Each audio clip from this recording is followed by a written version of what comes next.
All right, look, over the past couple months, it's been way too much Kayvon Thibodeaux slander going on.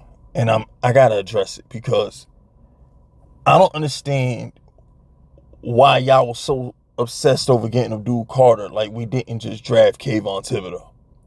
And I feel like y'all done tried to trade Kayvon Thibodeaux. Y'all done tried to bench Kayvon Thibodeaux. Y'all done everything in y'all power to get rid of Kayvon Thibodeaux and get Abdul Carter. Now, this ain't no shot at Abdul Carter. You know, this ain't got nothing to do with him. This is about y'all not understanding how great of a player Kayvon is.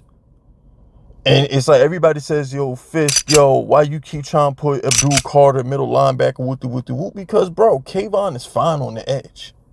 Every snap that we put Abdul Carter on the edge and not Kayvon is a bad snap. This is a guy in Kayvon Thibodeaux who just had 11 and a half sacks a year ago.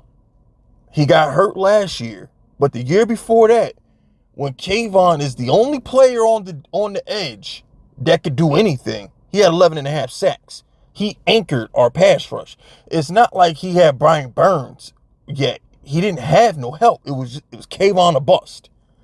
His rookie year, I'm never going to forget how dominant he was Thanksgiving versus the Cowboys. We may have lost that game, but Kayvon was unblockable. I'll never forget how dominant he was versus Washington. Y'all act like Kayvon ain't done nothing since he been here. Kayvon he has won us games on the defensive side of the ball. The year we went to the playoffs, Kayvon was closing out games. Let's not act like he wasn't getting timely sacks, timely quarterback pressures, forcing fumbles. Kayvon is an impact player. The Daniel Jones. Let me be nice. I was about to go, because the minute I call it the Daniel Jones, this ain't about Daniel Jones, because every time I bring up Daniel Jones, I go on 5-minute tangents. The year our quarterback, fresh off a $40 million contract, decided to hurt his neck and ankle and be the worst thing I've ever seen, ever, Kayvon had 11 and a half sacks.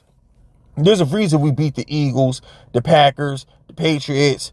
There's a reason we was winning them games. It's called Kayvon Thibodeaux being the best player on our defense that year. Let's not act like he wasn't. Okay? So, then we fast forward to last year. The dude gets hurt and still has 5.5 sacks and 17 quarterback hits. He got hurt last year and still hit the quarterback 17 times. Still sacked the quarterback 5.5 times. He had 16 quarterback hits when he had 11 and a half sacks. Last year, he only had 5.5 sacks, but he had 17 quarterback hits. So, this hasn't been a drop-off for Kayvon. He's still a stud. It's just, you put Brian Burns on the other side, he's going to probably get a little less sacks. Not because he's bad, but, you know, Brian Burns going to get his. Dexter Lawrence had the best year of his career last year until he got hurt.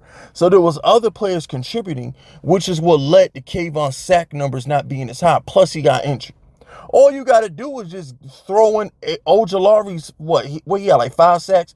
Give Kayvon Ojulari sacks, and he has a back-to-back double-digit sack season. So, I don't know why everybody been trying to trade Kayvon. I don't know why everybody was excited for Abdul Carter. I don't get it. Like, the only way Abdul Carter works is if you put the guy at middle linebacker, let him rush the A and B gap. Putting him on the edge, why would you do that to Kayvon? Why would you do that to Brian Burns?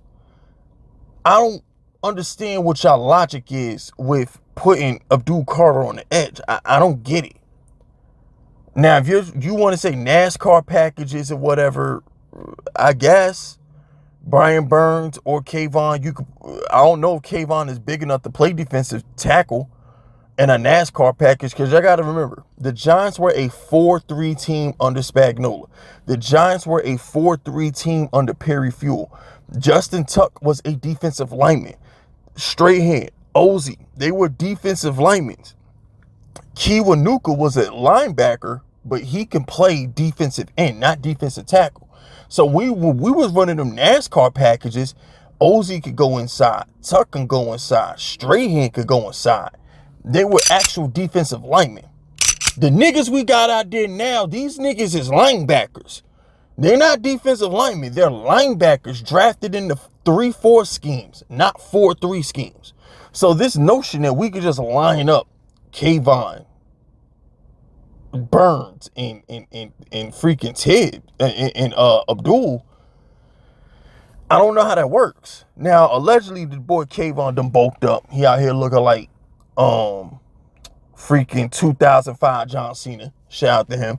But at the end of the day, I gotta defend my man Kayvon because you act like he ain't good.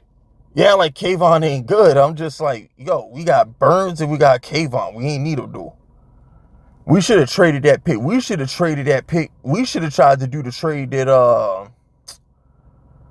Jacksonville did. We could have literally, like, I mean, I don't know, man. I just feel like this is a bad year for the Giants to have the 3rd pick because we didn't need anybody outside of a quarterback, and none of them quarterbacks were worth taking it 3rd.